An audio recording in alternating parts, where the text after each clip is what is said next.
Ayan, nagsasign siya ng heat stroke. Ganito ang sign ng heat stroke.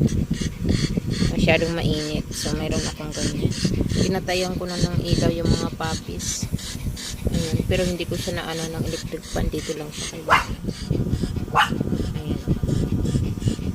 Pag tutok na kayo na.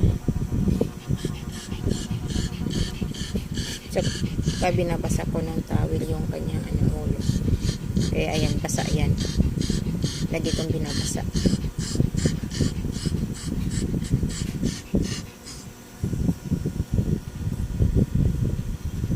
Delikado. Nilagyan ko ng asin. So, may electric pan na siya. Mayroon pa siyang ayan, pausok.